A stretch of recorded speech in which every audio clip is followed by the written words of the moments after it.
તો રાજકોટ બાદ સૌથી મોટા લોકમેળા તરીકે જેની ગણના થાય છે એ પોરબંદરમાં જન્માષ્ટમી લોકમેળાની છે, જ્યાં તંત્ર દ્વારા તૈયારીઓ ચાલી રહી છે। આગામી 15 ઓગસ્ટથી 19 ઓગસ્ટ સુધી 5 દિવસીય લોકમેળો યોજાશે। આ લોકમેળાની તૈયારીઓને લઈને પોરબંદર મહાનગરપાલિકા દ્વારા મેળાની સમિતિની રચના પણ કરાઈ। ચોપાટી મેળા ગ્રાઉન્ડ ખાતે આયોજિત થતા આ લોકમેળા ગ્રાઉન્ડના જૂના લેઆઉટમાં થોડા સુધારા વધારા કરી મેળાનું આયોજન કરાશે। સાથે જ વિવિધ પ્લોટોની હરાજીની પ્રક્રિયા પણ ટૂંક સમયમાં હાથ ધરાશે।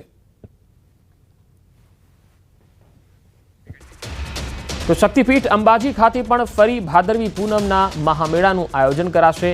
આગામી તારીખ 1 થી 7 સપ્ટેમ્બર દરમિયાન મંદિર જય જય અંબેના નાદથી ગૂંજી ઉઠશે। મહામેળાના આયોજનના ભાગરૂપે જિલ્લા કલેક્ટરના અધ્યક્ષ સ્થાને બેઠક મળી।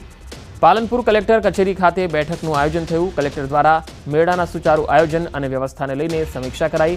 મેળાનો લાભ છેવાડાના પદયાત્રી સુધી પહોંચે તે મુજબ વ્યવસ્થા કરવા જણાવ્યું હતું। દર વર્ષે ભાદરવી પૂનમના મેળામાં લાખોની સંખ્યામાં ભક્તો આવે છે। યાત્રાળુઓને મેળા દરમિયાન સુખદ અનુભવ થાય તે માટે 28 જેટલી સમિતિઓની રચના કરાઈ। ભક્તોની સુરક્ષાને લઈને પણ અધિકારીઓને સૂચના આપવામાં આવી। સફાઈ, કાયદો અને વ્યવસ્થા, વિસામો, ભોજન, ગબ્બર અને અંબાજી મંદિર ખાતે દર્શન સહિત એસટી બસોનું સંચાલન તથા અન્ય તમામ જે આનુષંગિક સુવિધાઓ છે એ સુવિધાઓની વ્યવસ્થાના આગોતરા આયોજન માટે આજે પ્રથમ બેઠક જિલ્લા કલેક્ટર કચેરી પાલનપુર ખાતે રાખવામાં આવી હતી। વધુ સમાચારો પર નજર કરીશું। હાલ રોકાઈશું એક વિરામ માટે।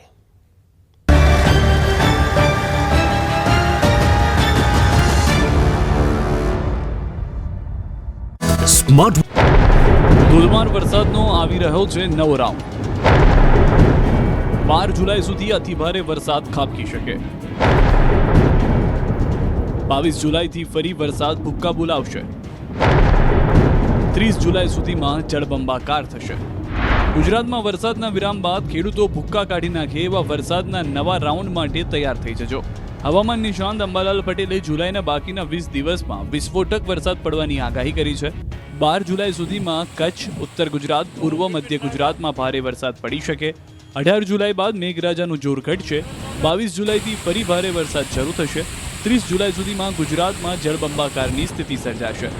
તારીખ 22થી પણ સિસ્ટમ સક્રિય થશે, જોકે 18 બાદ વરસાદનું જોર ઘટવાની શક્યતા રહેશે અને 22 બાદ સક્રિય આ સિસ્ટમો પણ ગુજરાતમાં વરસાદ લાવી શકે।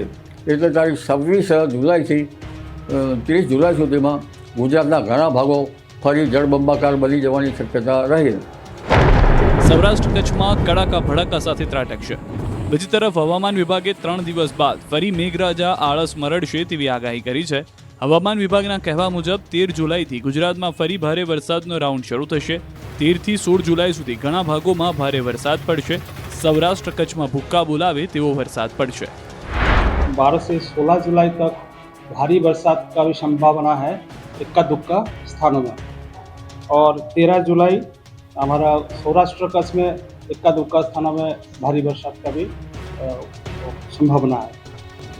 સતત પડી રહેલા વરસાદ બાદ ખેતરોની હાલત જોઈ લો। મોટાભાગના ખેતરો જાણે નદી બની ગયા હોય તેવું લાગી રહ્યું છે।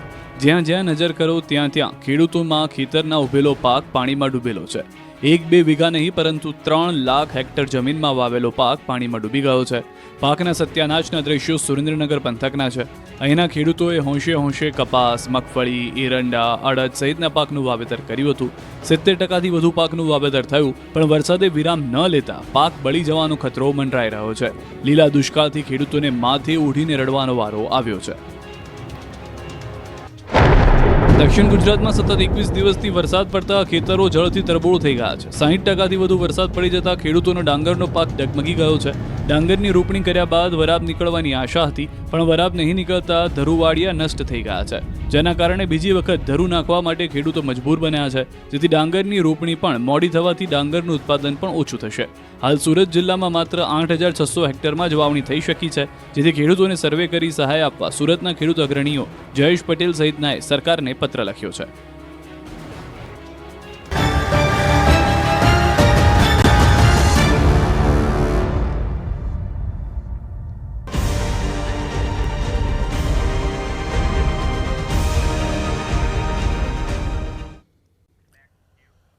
વડોદરાના ગંભીરા બ્રિજ દુર્ઘટનામાં મૃત્યુઆંક 18 થઈ ગયો છે અને 2 લોકો હજુ પણ લાપતા છે, જેની શોધખોળ ચાલી રહી છે. બ્રિજ દુર્ઘટનામાં ત્રીજા દિવસે પણ શોધખોળ ચાલુ છે. કરુણાંતિકામાં હજુ પણ મૃત્યુઆંક વધી શકે છે.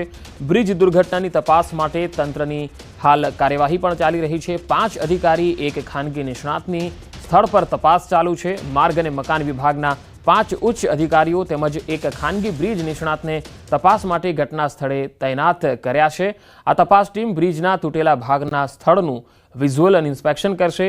બ્રિજના સ્ટ્રક્ચરલ કમ્પોનેન્ટ, ફાઉન્ડેશન અને મટીરિયલ ક્વોલિટી અંગેની પણ વિગતવાર સમીક્ષા કરશે.